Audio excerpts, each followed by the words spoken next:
Hello, and welcome to this episode of Are You a Bad Mom podcast.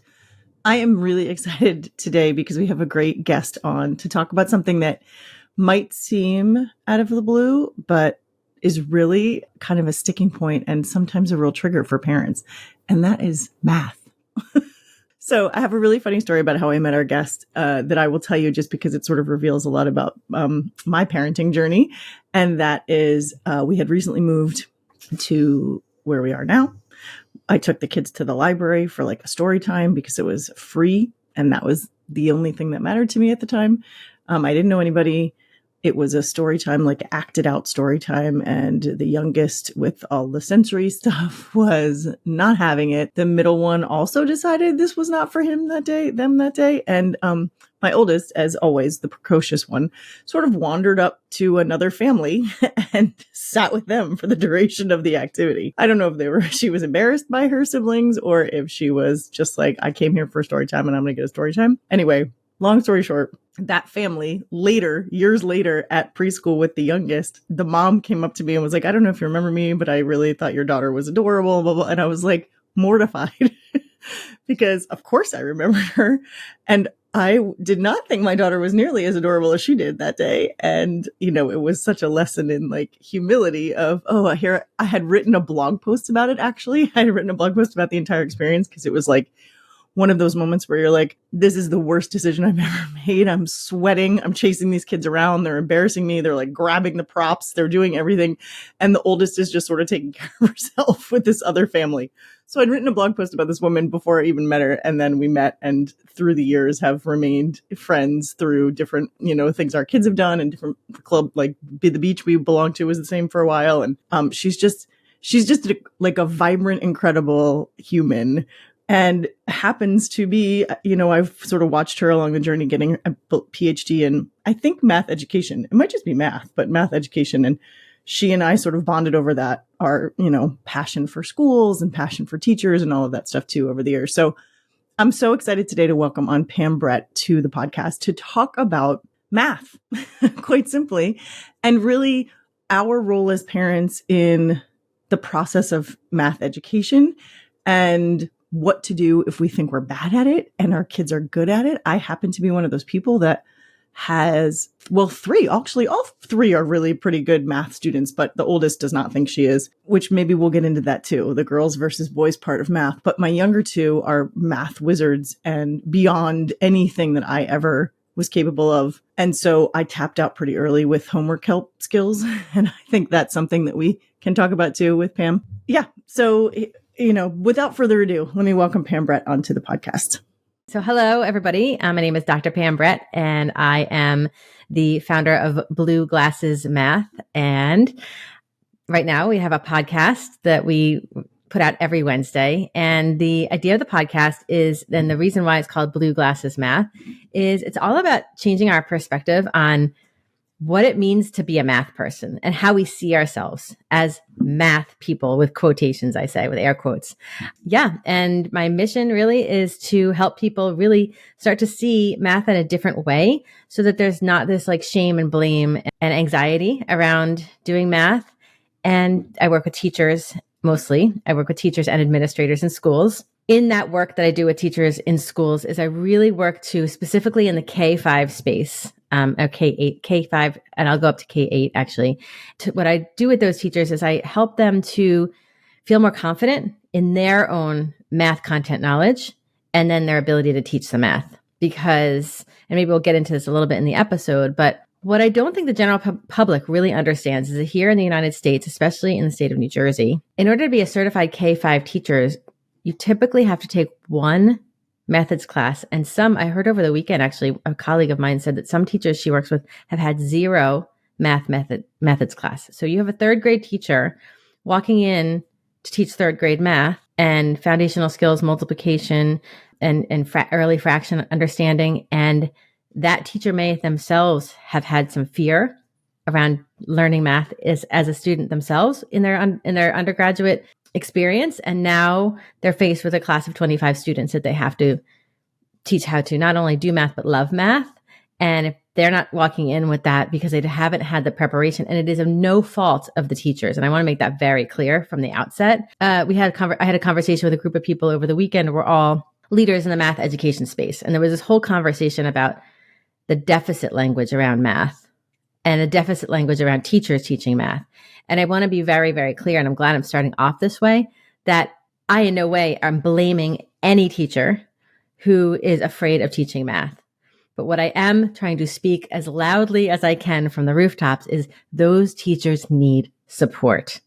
And it is not fair of us as a society to be sending teachers into a classroom unprepared and then expecting them to walk on water and make kids love math without the support, the ongoing support. So the work that I do with schools is I provide that ongoing support. I'm not a one and done. I mean, I certainly can go into a school and give a one-off day on their professional development days, and I've done that many times in my career, but I'm really about the sustainability of the relationship, because just like you and me in our own, what we've learned over, right? Having a cohort is so critical, right? Having a cohort to support you along the way. And I feel like you can't teach teachers to love teaching math in one PD day or a half day session. It just doesn't work. So I feel like we need to change the narrative on that. And that's my mission. Another part of my mission is to change the narrative on what it means to support teachers in schools. Oh my gosh, I love this. And I now feel like I have a completely different direction I want to go than when you first came in. I love it. So, because the reason I was so excited to have you on, first of all, is because I have this and I'm making it totally personal. I have a very long and complicated relationship with math as both a student and a teacher, I guess all three, and a parent of it. So, this podcast is really aimed at parents. So we'll get into that and how do you support your kid in this arena? But I know my own personal sort of story was I was this advanced, quote unquote, advanced math kid in K through probably 10th grade. I was always at least a year ahead. I was, the kid in algebra in 7th grade, that kind of thing. And then I got to algebra 2 trig. I can remember exactly what happened. I got to algebra 2 trig. I had a teacher who was a lovely man and not a great teacher, meaning he was really good at math, but not really good at explaining math. And I think I just tapped out at that point. I had gotten by on some natural ability and some sort of, my neural connections that lent themselves to math. And then I got to a place where I needed it explained and he was not an explainer. And so woman or a girl in the 90s, I was like, oh, I guess I'm bad at math. This is how it goes. You're either good at math or you're bad at math. There's that binary that happened. Mm-hmm. And then fast forward to college, and I fortunately had a lot of math methods classes as a general K through 8 teacher student. I had an incredible, not only was she a great professor, but she was really, she was great at teaching us how to teach math. And it was like a revelation for me to be like, oh, this is why as a student I didn't get it because that guy clearly didn't have this class to figure out how to teach. It wasn't just like, I'm good at this thing and so I'm going to be a teacher of it. It was, how do you break it down for kids? Which was, I later learned was the quote unquote new math. We were learning as teachers how to teach the number sense and the understanding of numbers. I know I see your deep breath and I get the same way. I love the way my kids learn math. I loved it. And I was definitely in the minority of parents because they all hated it and they all thought it was stupid and they all thought it was whatever. But what I've seen is an increase in kids who think they're good at math. Yeah. And I think what's bad about that? So the reason I was excited to have you on partially was because I wanted to talk about how to be a parent who didn't have that education, but whose kids are getting it now. But also, how do we encourage our kids? And now, especially that I'm hearing that teachers aren't getting what they need in order to teach it. So let me start with the first question that I wanted to ask you, which was how did you get here? Who encouraged you? How did you love this subject? All right. So I also had a similar traumatic experience as you. Mine happened in seventh grade. Actually, I had a couple of traumatic middle school experiences, but the one in 7th grade, I got a D in, I think it was pre-algebra, maybe. I think I took pre-algebra in 7th grade and in 8th grade. Because same as you, I was a gold star student. I could memorize my facts. I could spit it back. I could do exactly what the teacher told me to do. And then in 7th grade, I had this teacher, and I will not name her name, but she was always had like the giant long fingernails. And that's what I remember about her. And she wanted us to reason. She wanted us to, as soon as they threw X's and Y's into the situation, I'm like, I don't understand. I think I remember one time being like, well, X plus Y must equal Z because that's the next number. Like, I don't know. I'm like, what are these numbers? So I remember the school that I went to, we had an hour for lunch and we were able to leave campus in 7th grade. Crazy. And we walked to my friend Amanda and I walked to her house because she also got a D and she was afraid to go home because she figured her mom was going to unleash all hell on her. And so that was the first like traumatic experience I had. And then I went to college, undeclared. And I didn't really know what I wanted to do with my life. I became an English major because I thought that was like the lowest hanging fruit, easiest to kind of declare. That's what you do. And then I realized I don't really love writing papers. And so I became a math major, which is like amazing. English, math, like what? Yeah. So I was a math major and I was in a school that was heavy engineering. So as a math major there, first I became a math major because my father was like, be an actuary. They make $1 billion. I'm like, okay, I'll do that. So I followed my father's advice and I became a math major. And I'm like, this is not for me. I don't even know what actuary is at that point. Right, exactly. All I knew was my dad wanted me to make money so I could support myself and be independent. Fine. So then I became so I was a math major and it was the rigor. It was like beyond what I could handle. And I just wasn't doing well in the classes. And I was feeling like, so there's one class that I took, it was called discrete mathematics. I remember being in that class thinking I went to every office hour. I did all the things and I just couldn't get above a D. Again, another D. And I had to take it a second time. When I went to my advisor said that most people fail this class at least twice. And because it's only offered in the fall or spring semester, the way this is going to work out, you can graduate. It'll take you 6 years to complete your undergraduate degree. For this one class. Yeah. And I'm like, first of all, we have a big problem there. Second of all, other episode. That's a whole other episode. Second of all, I'm on a payphone, so he shows my age, with my dad crying, telling him I can't be a math major. I don't want to go back to English. So somehow, and I don't remember how, but I ended up in a 1-credit methods class, or it was like a seminar kind of situation where we went into high schools and went into math classes. Because he's like, maybe you could be a teacher. I'm like, I don't want to be a teacher. Teachers make no money. Like, teachers have no respect. I mean, all the things. Terrible job. Yeah. Terrible job. So I go into this high school and I will never forget the moment where I'm sitting there watching these students muddle through the problems and get stuck and find their way through. And the teacher was amazing. And I'm like, this is what I want to do. Yeah.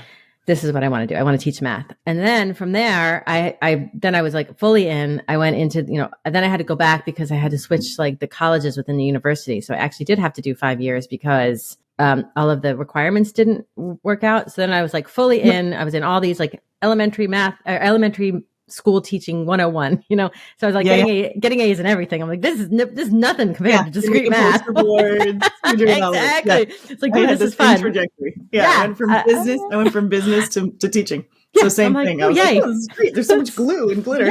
Yeah. Exactly. People are friendly. It's like really so great place to be. Yeah. Mm-hmm. Yep. And I had amazing, I don't know if I can give a shout out to my university, but I had amazing University of Delaware, and their math ed department continues to be completely off the charts amazing because they really dig into the understanding. And I'm sure this is true at a lot of universities, but into the conceptual understanding of getting kids to understand math conceptually. So yeah. And then from there, the rest is history. And that idea that so you said so many like things that I want to jump on, which one is like, I was great at memorizing. So I was just the opposite. I mean, that's not true. I memorized, the times tables or whatever in the early grades, but then I was good in the algebra arena because I loved basic geometry because of it made sense. Like, A plus B does equal C, or, here's how I can show it. I loved that. So it's funny that both of us kind of got to the same place, even though we had a different set of skills. And then once it was reintroduced to us in a different way, we were like, oh, number sense. Like, okay, once you make all this make sense, I get it. And I remember first graduate school, when I got a master's in education, I did a research paper on how girls learn. And one of the studies, this was a million years ago, so I don't remember the exact details, but I remember the thing that stuck out was that this quote unquote new math was trickier for girls because they needed to know how to get the answer right. And then once you told them how to get the answer right, you could go back and do the number sense. So it was like they got so caught up in this study anyway. They got so caught up in not knowing if they were going to get it that they got lost in the processing. Oh, you're so excited. I'm so excited because I can't wait to dive into the next piece. Yeah, okay, go. Yeah. So, part of my love of new math, I keep calling it that, even though it's probably 35 years old at this point, because I know this is what I learned when I was an undergrad. So in 1995, I was learning this way of doing math. But parents call it new math because it's not what they recognize from their schooling. Yes. At least parents of a certain age, which is most of them at this point. I think my kids, when they start having kids, will recognize the math. But anybody older is frustrated a lot of times by like second or third grade when their kids come home and they don't know, they want to just teach them that 2 times 2 equals 4. And they don't care about the counters or the chips or the whatever or anything else that goes. So I think the question I have is, why is that important for kids to know? And how does it help them not be bad at math? Like, how are they then going to be better prepared for algebra and geometry and all of the things as they get older? Okay, so I'm going to frame this in another story. So when I was getting my master's in math education, and P.S., I had to fight my way into that program because I wasn't a pure math major. And so I fought my way into the program at Rutgers, and I was sitting in a class called Problem Solving. That was the title of the class, Problem Solving. Yeah. And it was a requirement for my master's in math education, but it was also a requirement for some math majors. So here I am. I was a 6th grade teacher at the time. So I would leave 6th grade students and I would go to this class, and I would be in this class with all of these, what I saw myself as like all these really smart kids. And they were very smart, right? Yeah. But what I wasn't seeing that I was smart too. What would happen is the professor would give us a problem to solve that nobody had ever seen before. It was a completely conceptual problem. Exactly. And every time, without fail, these undergrads who I was in class with, because some of them were still undergrads, would reach underneath their desk to the bin and pull out their notebook from whatever math class they just came from. And I'm sitting there thinking, oh, mother of God. I have not taken calculus right now. I'm not taking differential equations. I'm teaching 6th grade. Yeah. What my brain is not working this way. Yeah. Christy, I tell you 9 times out of 10, I was the one who was able to solve the problem faster than anybody else. Not faster, but like more. And every time the professor would say to me, the reason why is because you are not spending so much time worrying about what somebody else is thinking to get you to that point. You're using what you know, and you're building on that to solve the problem. And he would try to impress that. And finally, towards the end of the semester, the other kids just never took their books out. They'd be like, because he wanted us to start from a fresh slate. So to answer your question, I think that when you were talking about the study about the girls, and how they need to know how to do it so then they can go back. Yeah. They need the pressure off of, okay, I can solve this. Right. There's so much emotion that goes along with learning math. And this has been well documented and researched, but it's not getting into the schools, which is where I'm trying to push it, where I know we've had this huge push of social emotional learning and teachers are checking out because they're like, we know it's important. We're doing it anyway. And why do you make me do one more class? I get it. Right. But with these girls, the reason why they weren't engaging is because they're, I mean, you know this better than I do. They were protecting themselves, right? For sure. Yeah. As humans, we seek pleasure and avoid pain, right? Yep. So they were trying to avoid the pain of not knowing because of all the shame and blame that comes along with that, which is why they were able to be successful after somebody else showed them how to do it. Yeah. But what that does, that showing them how to do it, strips the agency and strips their power, strips them of their actual opportunities to develop that part of their brain that is the problem-solving part of their brain. Yeah. So I don't know if this is making sense, but I think we've been so focused on the outcome of math and not focused on what is math teaching us how to do. There is no way in my life other than teaching math that I have ever had to use a quadratic equation. right? Right. Right. Yeah. And when kids would say to me, when I was teaching, kids would say to me, why do I have to learn this? And I literally had a poster in my room and I was like, because of all those, because it was like a spreadsheet of like, this is how you would use these. And I'm like, I think back and I'm like, oh my gosh. So now what I say to kids and to teachers is because, yeah, you're probably never going to use the quadratic equation. Yeah. But learning why the quadratic equation works, or the Pythagorean theorem, why that works, Yeah. helps your brain develop the ability to be a problem solver. Yeah. It's like a muscle, working that muscle. It's a muscle. It is a muscle. And I'm reading a book right now. I've been reading it forever, but it's like a tiny little book and I keep going back to it. It's called Mathematics for Human Flourishing. And I can send it to you so you can put it in the show notes, because I think everybody needs to read this book. And it's basically talks about like mathematics is it's necessary. And the fact that we say to kids like, oh, you only need to take 3 years and then you can run away from math for the rest of your life. It's like, yes. And like, are we losing opportunities? But I also think it's because of the way sometimes it's the way it's approached in high school, right? Kids are like, I've had enough. Yeah. I don't want to do this anymore. I'm sick of feeling bad about myself.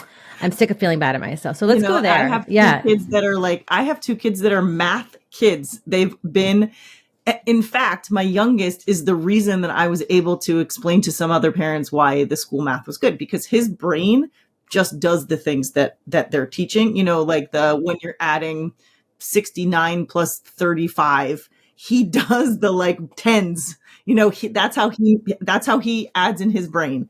And so the struggle in the early days was like, okay, Griff, this is how you do it, but your teacher doesn't know that. So you have to write and show what your brain is doing. You have to be able to show her that your brain is doing that so that she knows that you've gotten the concept. You're right. You already have it. There's some kids that don't. And you're just, luckily you were born with that kind of problem solving brain, but there's a lot of kids that don't have that. And so they're trying to understand it. And he's like, to him, that was just common. Like, that's how you did math. That was his way.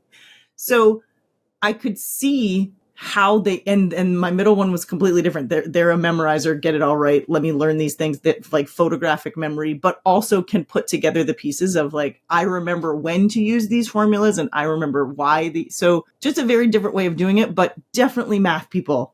My husband jokes that like, he doesn't, he can barely add a tip on at the end of things. Like he's an English major through and through.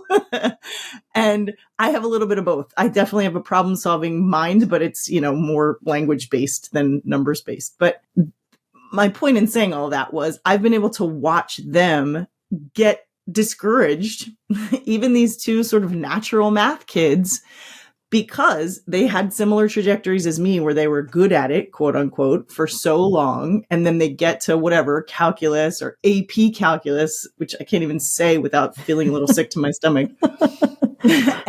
And it kind of turned again to, all right, how can you memorize? How can you get it all right? How can you do well on the exam? Forget loving math and forget being good at math or not, or understanding math. What's the output? And so, let's talk about that. When there's, as you said, it's an emotionally charged subject, and the social emotional learning, as with a lot of education stuff, we're treating it like it's this isolated thing. Yes. The social emotional learning. No, well, what does that mean in a math class? Like, help me understand. And we're missing that boat a lot, I think, in most schools. But let's talk about, so I guess, what do you do? But also, what did you do as a mom to help? You even said your own kid is running as far away from it as they can. Yeah. So how do you encourage that learning?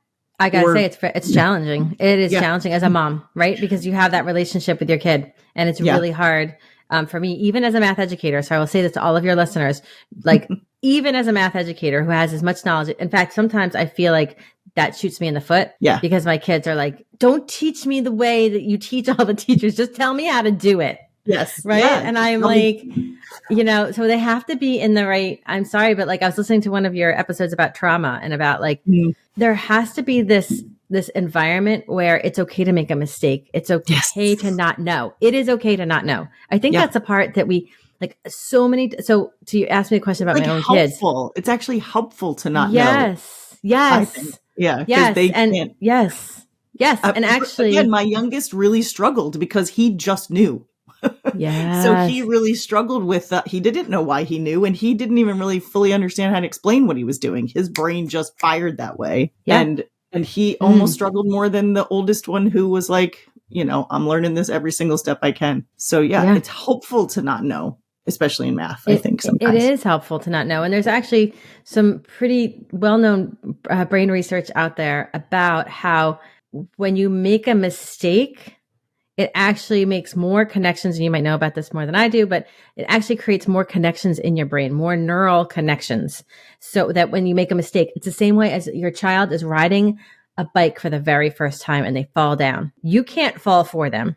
You can't get the balance for them. They have to do it themselves because it is their human experience. And I say the same thing about learning math. Is like, I think this is why parents get so frustrated, because they feel like, well, there's a huge pressure that I think parents need to start taking off of themselves about that outcome, which is hard because especially probably the people who are listening to this podcast are like, yes, but I want my kid to get into Harvard, or yes, because I want my child to be able to support themselves. Like my dad wanted me to be an actuary, right? Same thing. I get it. But then I also wonder, what lessons are we teaching them when a child gets frustrated with their math homework and all hell breaks loose in the home? What are we teaching them about what struggle is about? We're teaching them to avoid it at all costs. And that's not realistic. Right. In any way, in life in general. Exactly. Yeah. And I would argue, and I've worked in multiple different demographics of schools, and I would argue that there are some demographics where parents, and again, I'm not trying to like shame or blame parents, but it's like there is so much pressure on like, well, what did the next door neighbor's kid do? And what school is this person going to? And like pressure. And getting back to like, am I a bad mom? Am I a bad mom because my kid got a 50 on his geometry test? Yeah. Or, no, it's your child's human experience. And then at that point, what does a parent do?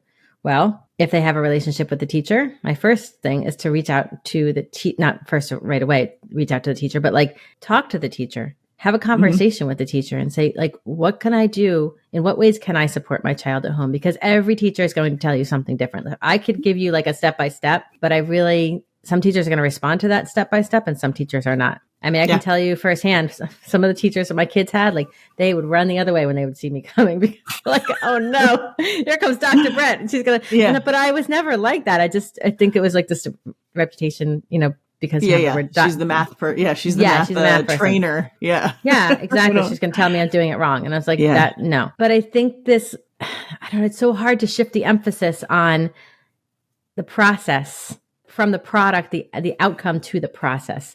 But think about what your child is learning. So another quick story. So I had a student, this is a student that I was working with. Okay. So I was in a school. There was a special education a special education teacher in the room where I was training. And it was one of those days where I worked with the teachers in the morning, and then the afternoon they would invite me into their classroom. This wasn't me just showing up in their classroom. So I asked for some volunteers, and the special education teacher in the room rose her hand and said, please come to my classroom. She had 8 students. They were all at different grade levels, all at different, wide range of neurodiversity in that room. I walked into the room, and this boy, he probably was about 5th grade age. I don't know what grade level he was supposed to be on or whatever. Sure. And he's sitting over by the window by himself. The teacher's at the front of the room with another group of students. And he says, "Oh, are you the math lady? I don't know how to do math. Can you help me?" So I was like, sure. So I came over. I was like, yay, awesome. And I kind of like gave the teacher, like she gave me a nod. She's like, yep, go ahead. So I sat down next to him, and he had one of those, he had a worksheet in front of him and had like 100 multiplication problems on it. And, like 5 times 6, 3 times 2, like just basic facts. And he had some finished. And I said, well, tell me about the ones that you have finished. And he said, well, they're all the 5s. I know the 5s. So I was like, okay. So I said, let's take another piece of paper. I said, show me how you know 3 times 5. So he said, and this is advice for parents, right? Show me how you know. Yes. Start with their strengths, right? Show me what you know how to do. Well, 3 times 5. He said, well, so he drew 3 circles and he put 5 dots in each. He said, well, 3 times 5 is 15. And then he counted 5, 10, 15 with his fingers. He like literally marked each one with his fingers, like the same way a learning early reader would mark the words. Yeah. With his finger. And I said, okay, so without erasing anything from this picture, without starting over, how could you show me 3 times 6? How would you know what 3 times 6 is? And I gave him a different color pen so he could see. I knew what he was going to do. I was hoping I knew what he was going to do. And he put a dot in each circle. So now he had 6 dots in each circle. And he said, it's 18. That's only 3 more. And he looked at me, and I tell this story because it just happened so organically. Yeah. He looked at me with his huge eyes, and I want to cry right now. This was like 4 years ago. He said, can I do that for all of them? For any of them that I don't know? I said, yeah, you can do that for any of them you don't know. Yeah. And he was like, really? I said, so we turned the paper back over, and he was like, and he like got busy, and he was like so engaged. And the teacher's looking at me like, what are you doing over there with him? Like, I've never seen him light up like that. Yeah. And I'm like, he lit up because I told him he knew something. Exactly. I was just because I pointed out to him that you know something. Yeah. And it's just like, this is where I was getting back to the problem solving. I love this conversation because I think you get the social emotional piece and the, yes, 100%. So I work with kids all the time now. I actually work with kids in the afternoon sometimes. And I have middle schoolers, and every single time I see them bringing out that multiplication chart, and I just want to like cringe, right? Because I'm like, when you were in 4th grade, you knew these facts. Yes. How come you don't know them anymore? We don't anymore. Yeah. Right. And they're like, because I don't use them, because it's not a muscle, because then, and again, I understand the teachers are trying to move things along. So they're like, just use a multiplication chart, just move on. I understand why they're doing it. But I think about, it's like, if you have somebody who has a physical injury, and they go to physical therapy and they get better. And then you say, no, you need to still keep using these crutches because you're not getting through the grocery store fast enough. It's like, they're going to need to continue to grow those muscles. And I think we so often forget how many connections there are in mathematics that we can use what you know to find out what you don't know. So that's what I would say to parents is like, if your kids are struggling with your homework at home, first of all, get your own emotions in check. Yeah, I was just sorry. I know I was going to start with that if you didn't. Yeah, because you're bringing in all of the. I mean, you and I just spent 20 minutes talking about our own math journeys, and we like math. Yeah. So imagine people who don't. You're bringing in all of that frustration of your own childhood, and then whatever the heck is going on during the day. You've 100%. Had a shitty day at work, you've had a bad day with the other kids, you've had whatever, and you're like, now you're going to challenge me in this thing that I don't feel good about myself in any way. Of course. I can make this go faster by showing you it this way. Like it is loaded. When I was a teacher, when I had parents complain about homework as a teacher, I would say, don't do it with them. If homework is that stressful, that means I haven't done my job well enough in the classroom. Exactly. Because it should just be a couple extra exercises for their brain to reinforce what we've already done. If they 100%. Don't get it, send it back to me with a note that says they don't get it. I would tell parents that today. Sorry to all your teachers, but I would tell parents that still, like, circle and be like, he doesn't get this. She doesn't get this. Because if you're doing it for them, or if you're showing them a shortcut, you're cutting them off at the knees for when they go back into the classroom. So I'm 100% with you on the get your own stuff in check. Yeah. And so listen to Chrissy's podcast about how to do that. But I'm like, really, like, take a deep breath. I mean, I can't tell you how many times I've seen people like joke around and, time to pour a glass of wine because it's math time. And I'm like, yeah, but that's not going to help because then you're just going to get more, unless you really need to, like, that's going to really calm your nervous system. But we know that that's not really the case about alcohol. Yeah. But also you're teaching them, you're right, kid, to feel this unsafe and unsure. You're right. This is an unsafe time. Because I hate using that word sometimes because people, it sounds over dramatic, but it's true. They're not feeling safe in that moment. They don't feel like they know what they're doing. They don't feel like they know how to get out of it. And if you're pouring a glass of wine or you're talking with them about how terrible it is, well, that's it. They're done now. They think they're bad at math. They think they don't understand math. They think their teacher's stupid. They think math is stupid. Whatever it is you're saying, that's what they've got for the rest of the night. So if you get yourself in check, but if you can't, don't do it with them. Exactly. And have no shame, about that. Be okay with that. And if the teacher is not okay with that, the teacher gets grouchy, well, then that's the teacher's stuff. You know what I mean? Like, and I don't think there's many teachers out there who would be that way now, but I think honestly, teachers would appreciate that type of back and forth, that honesty, the vulnerability. And I think that's the other piece. And like, just to get into the vulnerability of learning math, like it's a vulnerable place to be in a situation where you don't know how to do something. But then if you also think about life, and I say this to parents all the time and teachers, every single day I'm in a vulnerable situation before this Right. podcast episode. I mean, the reason why I was sitting in my bedroom instead of in my office where I want to be is because there's all this contractors in my house. And I'm like, I had to problem solve around that. Right. Yeah. And so we, by just telling the kids how to do it, you're actually sending two messages. Number one, the first message you're sending is you can't, so I'll show you.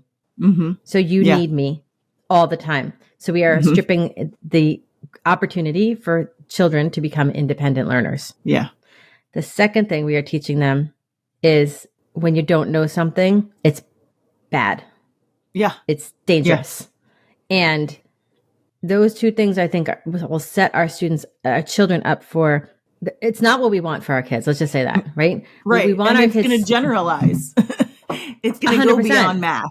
Yeah. 100%. So if we flip it and we say the opposite and we say, how can math teach our kids how to be confident?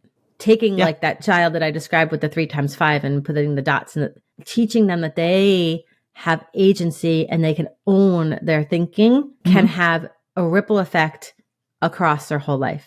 And that's the part I get goosebumps when I say that. Like, that's the part that I think we really have to think about is like, I know people are like Common Core is like a trigger word for people, but in the Common Core, there are mathematical practices. And the very first one is make sense of problems and persevere in solving them.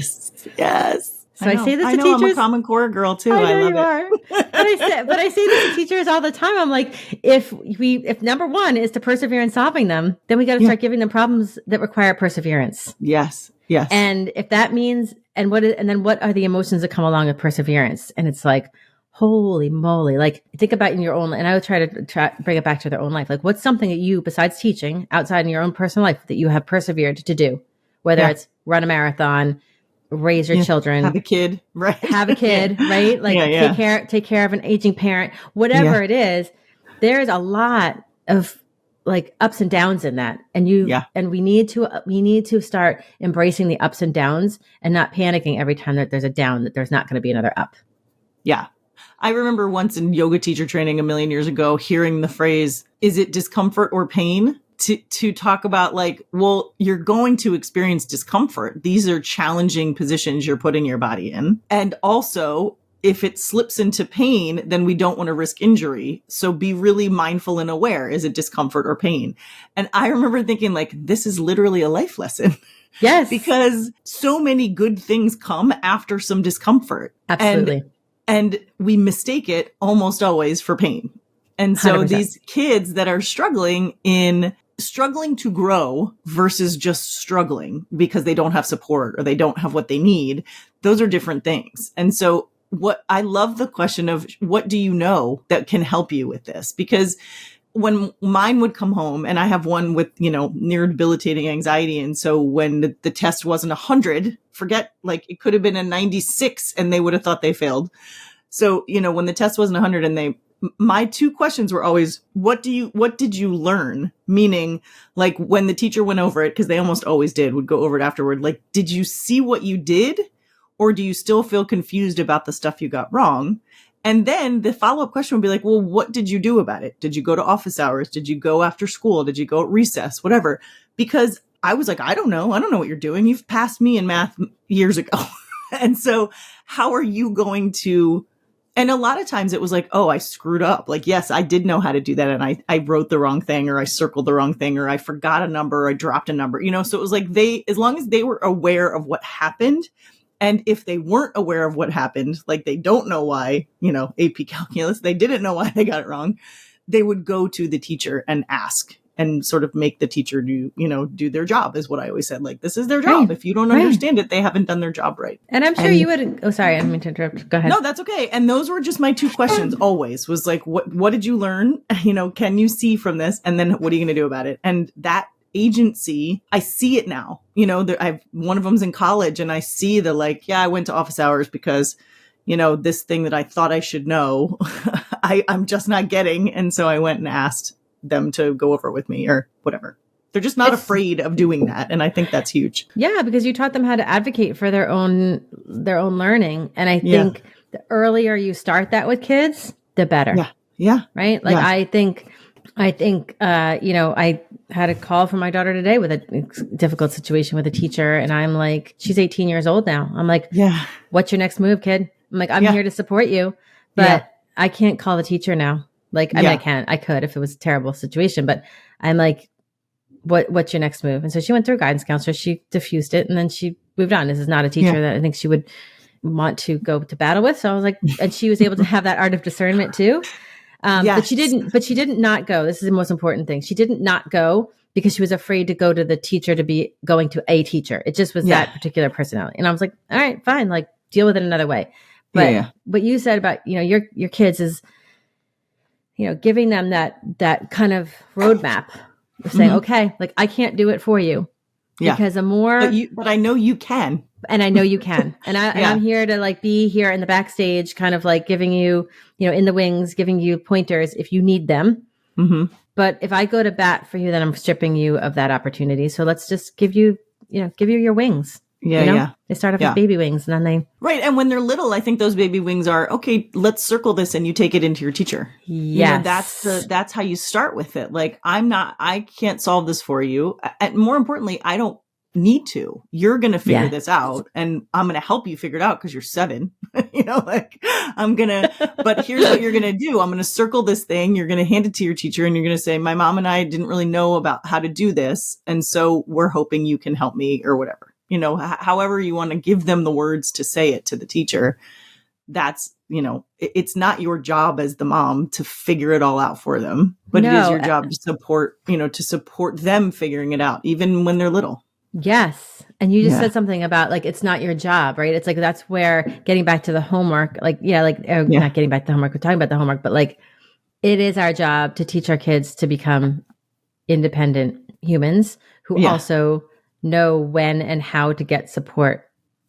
And that is something that kids just don't come pre-wired with. And I think we take it for granted that kids just, and then the other piece I'm going to say that I was thinking about while you were talking is like, it also teaches the kid that it is okay to ask for help.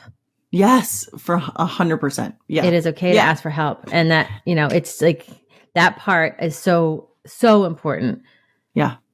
That they will take with them for their whole life. Yeah. And I agree. They come pre-wired to get their needs met. Like they will do whatever they need to get their needs met. We think, and I'm including myself in this because I definitely did it. We think we're supposed to be the one to provide, to help them get their needs met all the time. We're the ones that are supposed to meet their needs. And as they get older, that community grows and grows and grows. And so we're no longer the person that's going to meet all of their needs. What we become is that sort of backstage person to say, here's the 3 roads you can take to get your needs met. How can I help you get on those roads? And I think school is the beginning of that. We hand them off at 8 a.m. or whatever it is, and somebody else is in charge of them for however many, and more importantly, they're in charge of themselves in a new environment for 8 hours a day. And how do we control, we can't control that when they get home. It's still not our arena. It's the teachers and the administrators and the other students. And more importantly, it's our kids' arena. And we're going to help them navigate that. Yeah. I love that. I love Still, I'm going to put the question, I think, in the show notes of what do you know that's going to help you figure this out? Because what a great question. What do you already know? Yeah. And I did that as a teacher, that like, let's start where you are. I think we say that all the time, like meet them where they are, but I'm not sure we really define what that means. And so in this case, that's a perfect way of meeting somebody where they are. Here's some things you got right. What did you do? And I know, like in my youngest case, in the early days, he couldn't have explained to me because, again, it was just this natural process for him. Right. And so it took he was almost teaching me in order to sort of formulate for himself what the steps were that he went through in that. Yeah. And with the steps, another tip that actually this is probably for teachers and for parents is, I actually was at a conference a couple of months ago, and there was a speaker, a well-known speaker, and he said, we've been asking the students to show their work since 1985. How's it going? And it was in a room of 500 math educators. Yeah. And he was actually virtual. He was on the screen, and the place is lit up with hysterics because we were like, you're right. So instead of saying, show your work, a better question to ask is, tell me how you thought about that. Yeah. How'd you get Tell there? me how you think about that, because what that does is it tells the kid, I'm curious about your thinking. Yeah. I want to know more. Instead of show your work as more of like a top down, like you have to show me. Yes. And this is more of a, I don't know, holistic. There's a not curiosity the right word, to it. Yeah. There's a curiosity to it rather than a judgment or like an assessment. It's not a like, show your work to me is like, show me what I just said. Show me that you heard what I just said. Versus show me what you know or show me how you did that is more of like, okay, I want to see what you're doing in order to get here. 100%. And that is why I love the way math is taught these days, because I think it forces kids into that and it makes parents so uncomfortable. But, they see all the piles of chips or the circles of dots like you just described, and it just makes them it sets something off in parents that is, somewhat comical, but also it's just so unfamiliar, I think. And they think it's extra, or they think it's, unnecessary. And so tell me why it's necessary. Okay. I knew you were going to go there, and I'm like, crap. Okay. Now. Okay. So why is it necessary? Well, again, and not to bring in another example, but thinking back to that student who understood the reason why 3 times 6 is 18, because it's just one more than 15. Right. So those models starting in kindergarten help our students to develop those connections along mathematical concepts. So like another example is, and I use this all the time. It's called subitizing. It's basically like, imagine if you had I used to start it years ago. I used to do it with paper plates. So I would have like a white paper plate. And on the paper plate, I would have 5 dots or 6 dots or 7 dots, right? And teachers use this all the time. And we would call it quick images. So you would show the 6 dots on the paper plate and you would hide it. And then you would say, how many dots did you see? And how did you see them? And so I don't just want to know that there's 6. I want to know, how did you see them? So some kids would say, well, I saw the 3 on the top and the 3 on the bottom, and they'd be in a certain arrangement. So actually, let me use the example of 5. So it would be like a dice, like 5 on a dice, like a right? triangle. Okay. Yeah. Right. Some kids would say, I made a triangle with the 3 on the top. Yeah. And then I have the 2 legs. Like they would make up all these crazy stories, right? Yeah. The point of doing an exercise like that with students is what it does is it opens their eyes to the fact that there's more than one way to solve any problem. Yeah. The second thing it does is it helps them with that part whole, like knowing that I can make 5 using 3 and 2 or 4 and 1 or 2 and 3, which is slightly different than 3 and 2 because it looks different. Yeah. Right. So the reason why, and that's a very early elementary example, but those are the parents that are upset. So it's okay. Yeah. By the time they get to high school, parents realize I've tapped out. Right. I think this is an early K through 5, K through 8, maybe. Yeah. I agree with you. Frustration where parents are like, I'm supposed to be helping my kid with their homework and I can't. It's pre middle school where before the hormones really start to kick in too, because that's a whole nother episode on what do you do with your middle school kids? Right. Yeah. But I'm not even going to go there, because I think there's a whole nother component of the hormones and the social piece that comes in 100%. When they're K5. You got a lot more control over that. They're eager learners and they eager. love, Yes, they want to please. Yeah. So so it's funny because when I was teaching, when my kids were in elementary school, my daughter was in 4th grade, and I would pick her up from school in the parking lot in the back of the school, and people knew what I did for a living. And so they would come over to me and they'd be like, can you just help me do this one problem? I'd have dads come over with a notebook. They're like, can you just show me how do you do this division? And they're like actuaries, probably. Like dads are coming from their Wall Street. Yeah, coming from their Wall Street job. They're like, can you help me do this 2nd grade math? Yeah. Talk about emotionally charged. That's exactly right. And so I would help them, and especially with division, right? So division, we talk about when you and I learned division, it was just like, you just go through the algorithm, right? But when we're first teaching kids to divide numbers, I don't know, 145 divided by 4 or whatever, it's really about teaching them how many 4s are in this number. Yeah. Yeah. It's not just 145 divided by 4. It's like, how many groups of 4 go into this number? And so that whole piece, there's a method called partial quotients and parents are probably like hearing this, like, I know partial quotients, right? Or I don't know partial quotients. Teach me how. Yeah. So because we don't have visuals here, I don't want to like get too far into it, but it's basically like, if you know that, like, if you multiply, if you know you have 4 times, like 4 times 100, you know, it's going to be too many. You're not going to have 100 fours in 145. Yeah. And you break it down from there. But the reason why I bring up partial quotients is because that's when it happened. That's when these parents were coming to me like hot and heavy. Then I'd get home and I'd get like a string of text messages. Yes. How do you do this?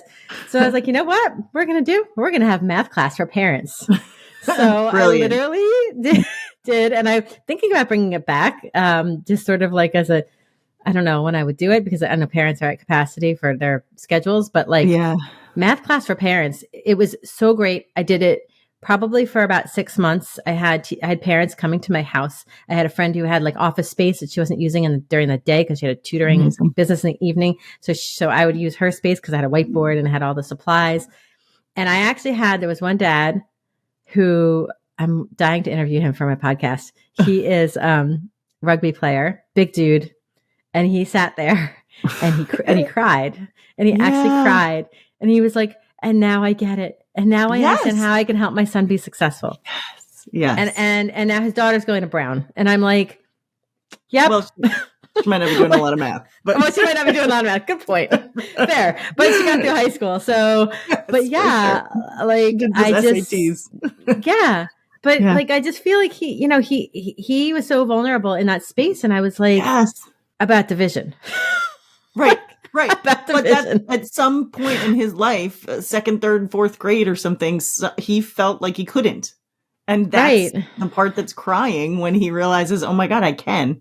And I can. I mean, that was me in college. Like, oh, wait, I can do math, not to simplify it too much, but like it was like a watershed moment for me where I realized like, this makes total sense. No one had ever explained math that way to me before. And I was like, this makes so much sense. I actually am good with numbers, and I am good at math, and I am, I'm never going to be a chemical engineer, but I can do a lot more than I ever thought I could, including teach other people how to do it.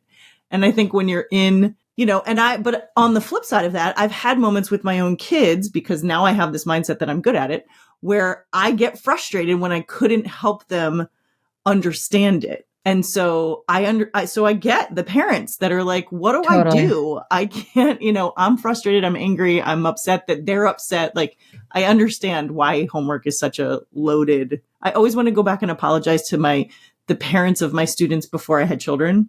I do too. Because I just didn't. I distinctly remember these two dads, like they were a couple, coming in and like complaining to me about their son's homework and how it was ruining their family. And I don't know, we're laughing about this, but yeah, I know. And he was an ESL teacher, like big in the county, like very well known in the area. And he was like, I can't do it. It's ruining my marriage. They weren't married at the time. It wasn't legal, but it's ruining my relationship. It's ruining my kid. It's ruining everything. And I remember thinking, like, what is wrong with you? Like, make your kids sit down and do homework.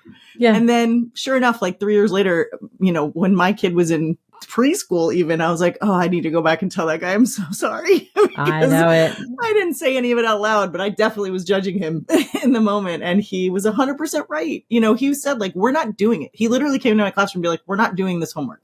And I remember thinking he was ridiculous for saying that. And the amount of times I have said to my kids, like, you're not doing that over the years. I literally was just going to go there, actually, because I'm like, so another thing parents can do is not in an arrogant way or like, but not a passive aggressive way. Handled it a little differently. Yes, but say to the teachers, like, this is creating a lot of stress in our home. What can we do to help make this better? Yes. How can we work together to make this better? Is it, again, and I wish I had a screenshot of it that I could show you, but I had a friend over the weekend text me. Her son he's neurodiverse, and he came home with his homework. And it was like a maze. Like, I know that the teacher was trying to was trying to make it fun, but it was equations. Yes. It was all equations. I think he must be in 7th grade. Equations all over. And it was like, go this way and go this way. God. And I'm like, and she's like, how do you expect a child like my son to be able to, or any kid? And I'm like, I wrote it back. I said, he's not doing that. She's like, nope, he's not. And it's not like she doesn't want him to do the math. Of course she does. But there comes a point where we have to be reasonable and say, is this adding? Is this value added?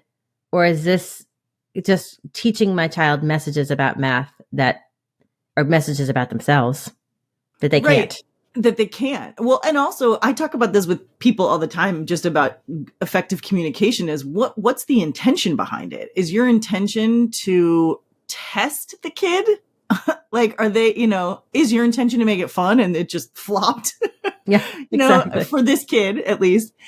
Because I think if teachers know their intention, then it's much easier if a parent comes and says, this isn't working, to be like, okay, then don't do it. Like, again, my intention after I had children, my intention with homework became, it's a little bit of extra muscle memory practice. If you don't get to it, fine. No one is, the oldest I taught was 8th grade. And by 8th grade, it was like, well, if you don't do it, that's on you. This thing's due at this time and you get to manage your own time. I'm calling it homework because I want you to try to establish those skills. But like at the end of the day, as you turn it in, that's all I'm responsible for. So I think teachers have a little bit of, there's some duty there too, to examine, why are you giving this homework? And what are you looking for from it? Because if it's that you're looking for them to sort of develop more skill or like teach themselves almost, that's a problem. Right. Yeah. Right. Yeah. Right. Yeah. So there's intentionality all around. Same with parents. I think when you're home and you're finding yourself getting that level of frustration, like what is my intention here? What do I want? What outcome do I want for myself and my kid in this situation?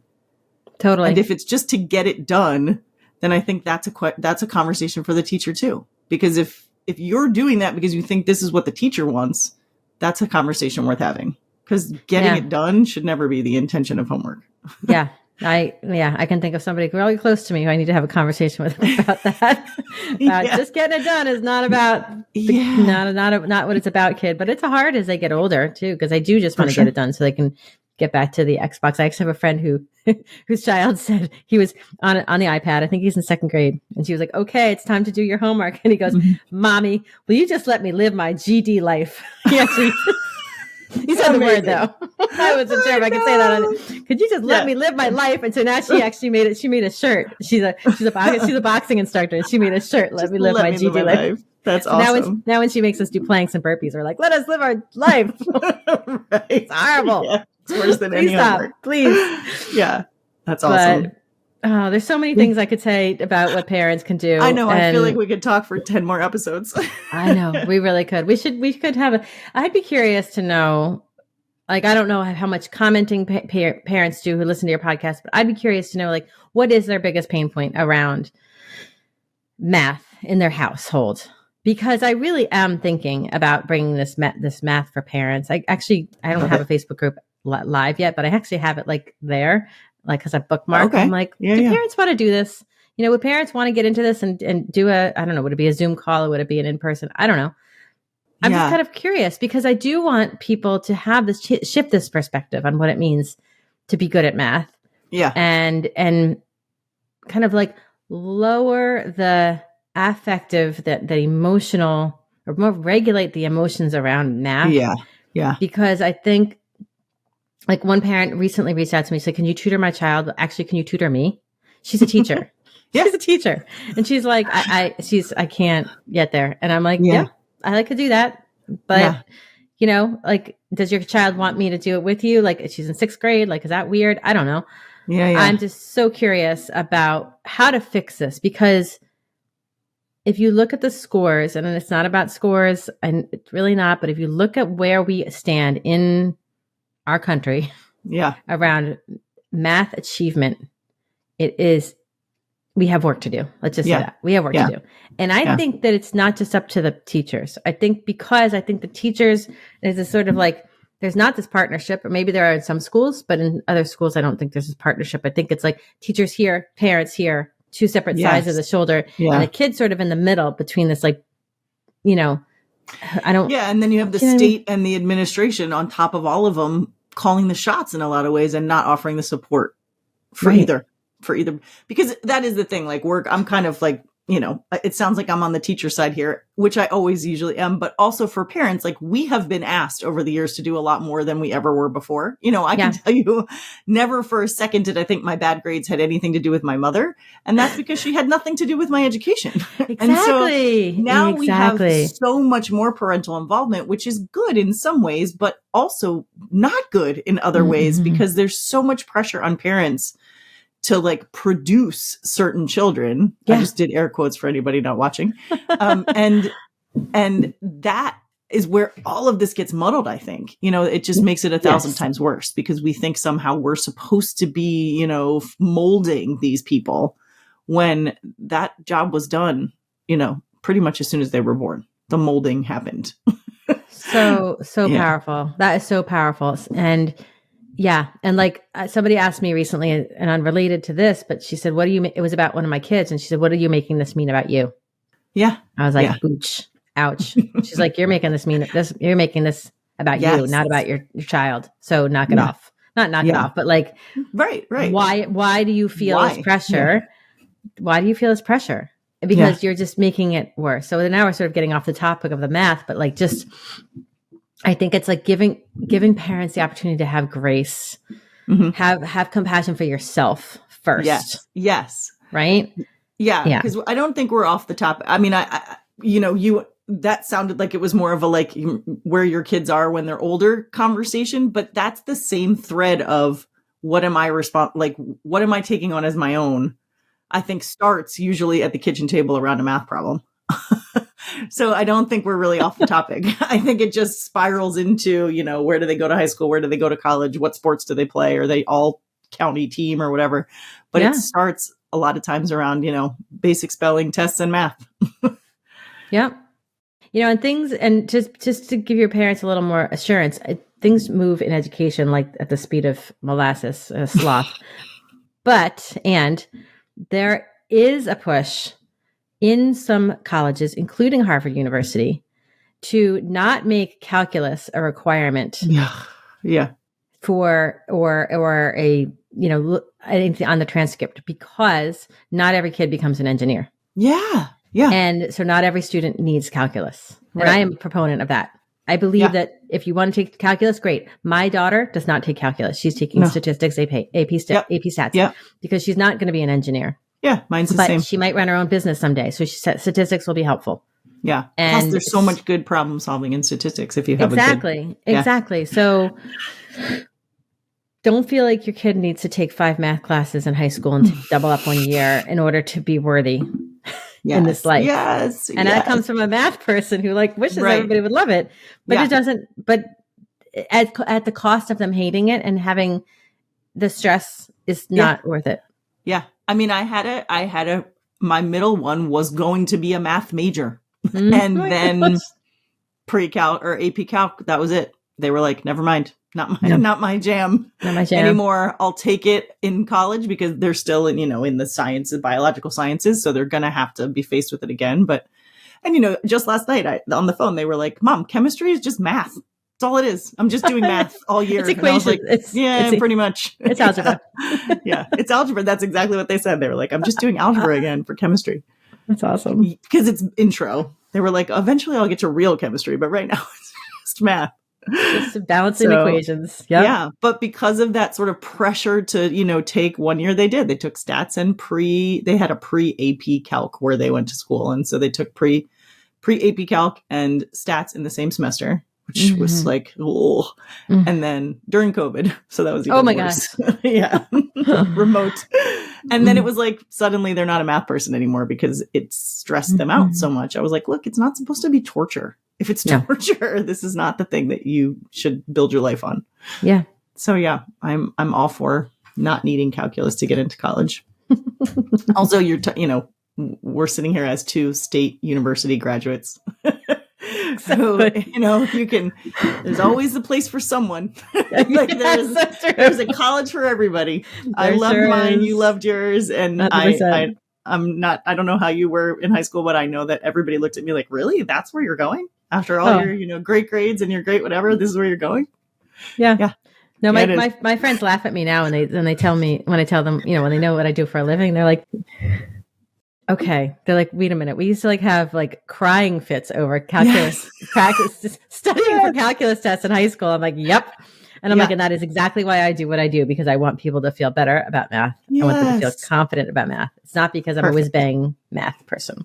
So yeah, perfect. That's a perfect way to end. You want people to feel better about math, and you want parents and kids to feel better about math. So I love 100%. it. Yep. So where can they find you? Where you said you have a Facebook group that's not there yet, but where can people find you? So right now I'm on Instagram at Blue Glasses Math, and my podcast is Blue Glasses Math, and I'm on Spotify, Apple, TuneIn. I don't know, all the ones, just all the places. Yeah, all the places. Blue Glasses Math, and I would love for some people to tune in. That's awesome. Well, thank you so much, Dr. Pam Brett. Thank you. I think we finished right around the same time, right? I feel like we were doctoral pals. Maybe. Yes, I think we were in that moment. Those moments of where we what were are we doing? Yeah, questioning my life choices. Yes, but now I look back and I'm like, now I get it. Yeah. Somebody said to me the other day, like, I don't know how you did it. I was like, I don't either. I really don't. There's 3 kids and all of their stuff and 2 different graduate degrees, and I just woke up every day and did what I needed to do and didn't think too far ahead. Just kept going. Just kept swimming, right? We just kept swimming like Dory. Exactly. So great. Well, thank you so much. Thank you for inviting me on. I'm so happy to be here. We loved having you. I can't promise I won't ask you back again because this was great fun. Sounds awesome. Great. Love it. Hey, welcome back to the Me Time segment for this episode of Am I a Bad Mom? It's going to be a quick one today, and I have 2 things. One is a book / television show that is sort of on the math theme. Not really, she's a scientist, but you'll understand why in a minute.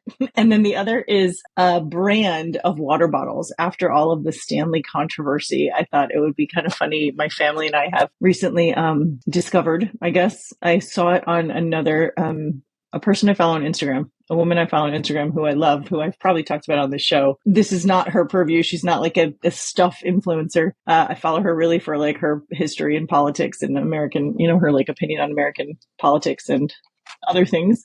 But she happened to talk about water bottles one day. And I actually have it in front of me, one of them in front of me. I now have 2 of them.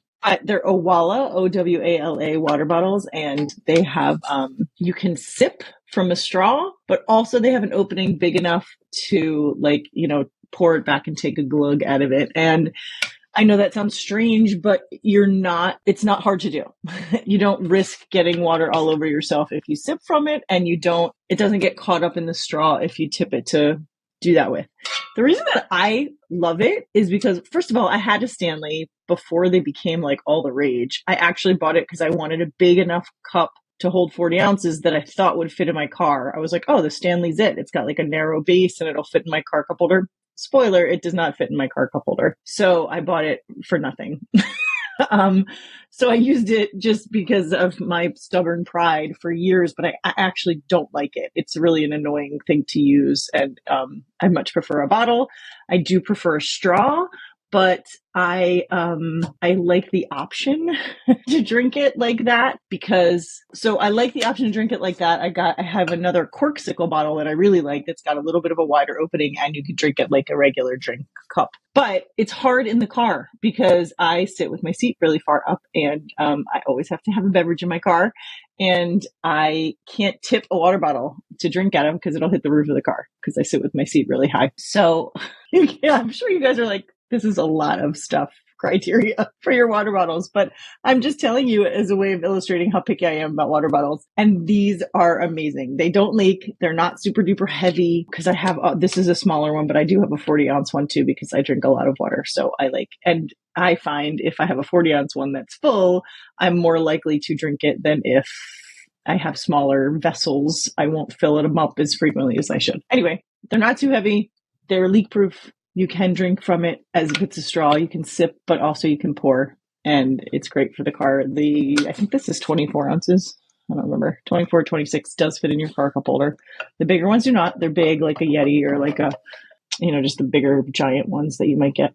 Anyway, Owala water bottles. That's one. And then the other one is just the book Lessons in Chemistry, which isn't new, which isn't actually even new to me. I read it. I think it was a bestseller 2 years ago. I'm trying to remember when I would walk into Barnes and Noble and every time it would be the main display. And I feel like that was probably 2 years ago. My middle kid was still home. So it was definitely at least a year ago. And the book is one of the best books I've ever read. That pregnant pause was because I was trying to think of an adjective big enough to describe how much I love this book. It's like snappily written. The character development is incredible, down to like the dog has a character that you love. The dog character is something that you fall in love with. It says a lot about being a woman. The main character is such a like female badass. She's just, but in a very unique way. It's an incredible book. And so go get it. Please read it. And then if you choose, watch the television show. They changed a couple storylines, not for the worse or the better, just very different. And so I appreciated the television show. I appreciated the television show probably as much as I appreciated the book. They're just not the same. So don't expect that you're going to get the same feeling from the TV show that you do from the book.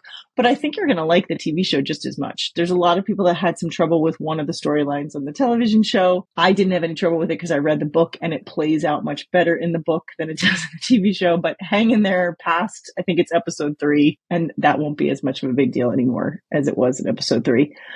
You'll know what I'm talking about once you watch it.